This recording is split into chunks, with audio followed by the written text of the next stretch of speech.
EPS 95 pensioners की तरफ से सरकार पर आ रही ये बड़ी बात, सरकार का चुनावी अहंकार।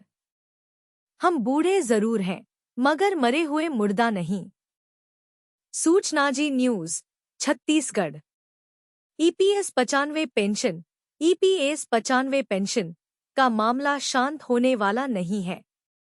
कर्मचारी भविष्य निधि संगठन एम्प्लॉयज प्रोविडेंट फंड ऑर्गेनाइजेशन के खिलाफ आवाज उठाई जा रही है। ईपीएफओ पर भड़ास निकालने वालों का जत्था बढ़ता जा रहा है। आचार संहिता लगने के बाद सरकार से मिलने वाली सारी संभावनाओं के द्वार बंद हो चुके हैं। ऐसे में ईपीएफओ की कार्य संस्कृति और सहयोग न मिलने का आरोप लगाया जा रहा है। पेंशनर्स आके सांघा ने पोस्ट किया, लिखा, ईपीएफओ के माध्यम से मजदूरों का खुलेआम शोषण हम सभी जानते हैं। पंजीकरण के बाद या पंजीकृत नहीं हो जाता है तो पंजीकरण के बाद वे बिना और चिकित्सा सुविधा के माप प्राप्त करते हैं। सभी यूनियन और संगठन भारत में इसे होते हुए देख रहे हैं। उन्हें श्रमिकों को सक्रिय रूप से शिक्षित और सुरक्षा करनी चाहिए या उनकी दुकानों को बंद करना चाहिए। एनएसी की ओर से कोई फतवा जारी होना चाहिए। अनिल कुमार नमदेव ने अपनी भड़ास निकालते हुए लिखा, विवेक काम नहीं कर रहा है कि ईपीएस 95 पेंशनर्स अपना कीमती वोट लोकसभा चुनाव में सदुपयोग कैसे करें। दिमाग कहता है हाँ और दिल कहता है ना। सभी ऊहापोह की स्थिति में हैं। आपकी राय क्या है? क्या एनएसी की ओर से कोई फतवा जारी होना चाहिए? जो पेंशनर्स का काम करेगा वही देश पर राज करेगा। सोशल मीडिया पर सक्रिय रहने वाले पेंशनर्स इंद्रनाथ ठाकुर ने लिखा, जो पेंशनर्स का काम करेगा वही देश पर राज करेगा। जो उनका हक मारेगा उसका हाल चुनाव बताएगा। सरकार का चुनावी अहंकार। हम बूढ़े जरूर हैं मगर मरे हुए मुर्दा नहीं। सरकार भलीभांति जानती है कि एनएसी पूरे भारत के हर राज्य के हर जिले में एपॉलिटिकल बुजुर्गों का संगठन है। हम किसी दल के पीछे घूमने वाले लोगों की जमात नहीं है। हम करुणा और शांति, प्रेम और भाईचारे के साथ जीना पसंद करते हैं। हद की भी कोई हद होती होगी। 2013 में बीजेपी ने हमारे संगठन से वादा किया था कि जब वह सत्ता में आएगी तो ईपीएस 95 के पेंशनर्स के साथ न्याय करेगी। 8 सालों के अनवरत शांतिपूर्ण इस आंदोलन को असीम धैर्य और विनीत भाव से हमने सरकार के समक्ष रखने की कोशिश की है। फिर भी ढाक के 3 पात ही दिखाई दे रहा है। ईपीएस 95 पेंशन भोगी पानी पी पी कर कोस रहे सरकार को। कोई शायर बना, कोई व्यंग्यकार पेंशनर्स ने लिखा, मैं उन लोगों से अनुरोध करता हूं जिन्हें राजनीति करनी है वे मैदान में जाएं, इस समूह में नहीं। सूचना जी न्यूज छत्तीसगढ़। ईपीएस 95 न्यूनतम पेंशन की वृद्धि को लेकर फिलहाल सारी उम्मीदों पर पानी फिर गया है। पेंशनर्स सरकार और ईपीएफओ से खासा नाराज हैं। सोशल मीडिया पर इसकी झलक देखने को मिल रही है। नाराजगी इतनी है कि कोई शायर बन गया तो कोई व्यंग्यकार। मंत्री और ईपीएफओ पर जमकर कटाक्ष किया जा रहा है। कोई चुनाव बहिष्कार तो कोई खिलाफ में वोट करने का दम भर रहा है। अब की बार पूरा साफ करने का नारा तक दिया जा रहा है। पेंशनर्स नितिन भागवत ने पेंशन भोगियों के फेसबुक पेज पर लिखा, बाय बाय धरना प्रदर्शन, आंदोलन और भूख हड़ताल। 3 महीने के लिए आचार संहिता लागू हो चुकी है। फिर मिलते हैं जुलाई में नई ऊर्जा के साथ। हम मरते दम तक कमांडर राउत कंपनी के साथ थे हैं और रहेंगे। इसके अलावा कोई चारा नहीं। पेंशनर्स अशरफी मंडल ने यह सलाह दी, यह जानते हुए कि हमारा संगठन एक गैर राजनीतिक संगठन है। कई लोग इस समूह में लगातार राजनीतिक विचारधारा के बारे में लिख रहे हैं। यह अनजाने में है। मैं उन लोगों से अनुरोध करता हूं जिन्हें राजनीति करनी है वे मैदान में जाएं। इस समूह में नहीं। कई बड़े राजनीतिक संगठन हैं। कौन सा संगठन हम जैसे पेंशन भोगियों के लिए सड़कों पर विरोध प्रदर्शन कर रहा है? हमें अपनी मांगें मनवाने के लिए और आंदोलन करना होगा। मैं अपने केंद्रीय नेताओं को उनके अमानवीय परिश्रम के लिए धन्यवाद देकर उनका अपमान नहीं करना चाहता। बस इतना कहना चाहता हूं कि आगे बढ़ते रहो, हम तुम्हारे साथ हैं। अब की बार पूरे साफ। पेंशनर्स शशि नायर ने लिखा, अब की बार पूरे साफ। ईपीएस 95 पेंशनर्स जिंदाबाद। वहीं प्रशांत मुखर्जी का पोस्ट भी काफी नाराजगी से भरा था। आचार संहिता लगने से पहले किए गए पोस्ट में लिखा था, pension hike not decided by Modi government before 2024 general election, then boycott giving votes to BJP by SR citizens. EPS 95 pensioners. Swadesh Das Gupta तो बन गए शायर। कोई हमदम ना रहा, कोई सहारा ना रहा। हम किसी के ना रहिया, कोई हमारा ना रहा। कोई गालात फहामी में ना रहे, अब इस सरकार पर कोई भरोसा नहीं। EPS 95 higher pension.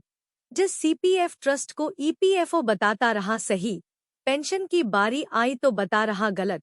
फॉर्म किया कैंसिल। ईपीएफओ हर साल सीपीएफ ट्रस्ट के खाते रिकॉर्ड की करता है जांच, लेता है शुल्क। पेंशन फॉर्म कैंसिल करने का दाव पड़ा उल्टा। एलएम सिद्दीकी ने कहा, ट्रस्ट रूल्स का हवाला देकर सदस्यों को उच्च पेंशन से वंचित करने का प्रयत्न महज एक साजिश।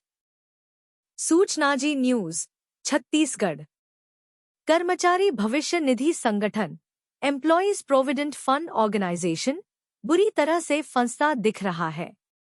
ईपीएस 95 हायर पेंशन को लेकर ईपीएफओ का घेर लिया गया है। पेंशनर्स ने तर्क के साथ ऐसी बात बोल दी है कि कानूनी नजर से ईपीएफओ का बचना नामुमकिन दिख रहा है। सेल के भिलाई स्टील प्लांट समेत कई प्लांट के कार्मिकों का ज्वाइंट ऑप्शन फॉर्म निरस्त करने का मामला सामने आ चुका है। डिमांड लेटर को वापस लेने और जमा चेक को वापस करने से हड़कंप मचा हुआ है। पूरी जिम्मेदारी और आरोप सेल के सीपीएफ ट्रस्ट पर लगते रहे। अब ईपीएफओ ही फंसता दिख रहा है।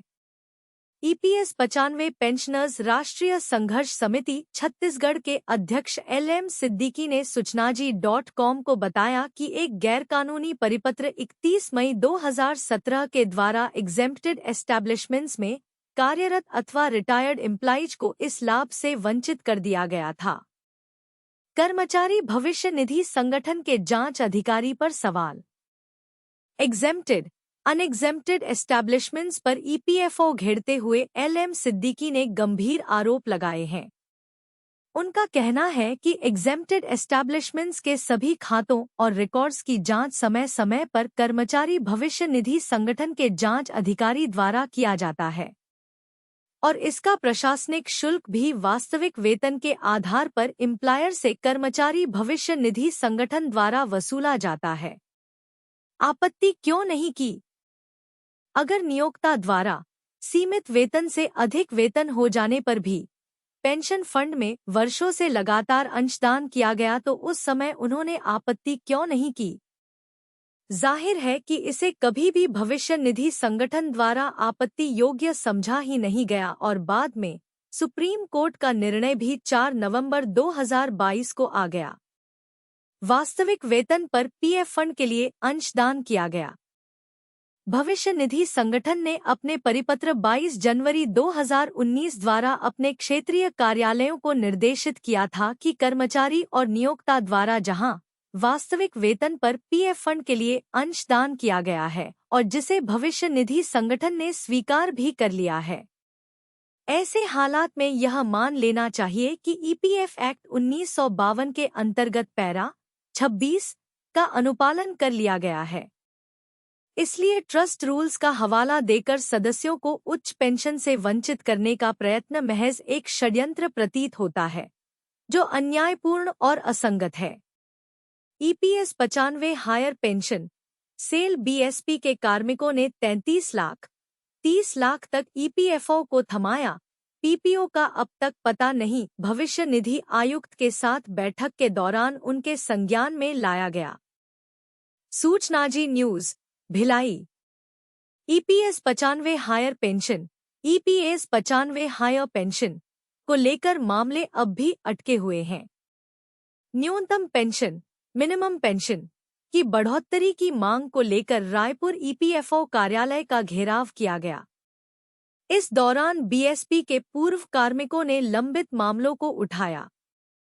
भविष्य निधि आयुक्त के साथ बैठक के दौरान उनके संज्ञान में लाया गया कि अमृतलाल पटेल बीएसपी रिटायर्ड कर्मचारी ने 25 अक्टूबर 2023 को भविष्य निधि संगठन की मांग पर 33 लाख रुपए और चंद्रशेखर नायडू बीएसपी रिटायर्ड कर्मचारी ने 31 दिसंबर 1923 को 30 लाख रुपए जमा किए हैं, लेकिन अभी तक उनका पीपीओ जनरेट नहीं किया गया है, जो उचित नहीं है।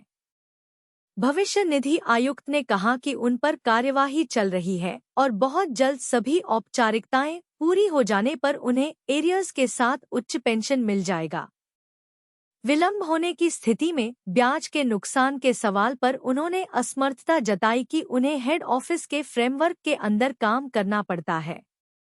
एलएम सिद्दीकी अध्यक्ष ने पेंशन के कैलकुलेशन के लिए संबंधित सदस्य के 1 सितंबर 2014 के पूर्व की सेवाएं और पेंशनल सैलरी तथा 1 सितंबर 2014 के बाद की सेवाएं और पेंशनल सैलरी को 2 भागों में विभक्त करने के बाद उच्च पेंशन निर्धारित करने से होने वाले नुकसान पर भी प्रश्न उठाया।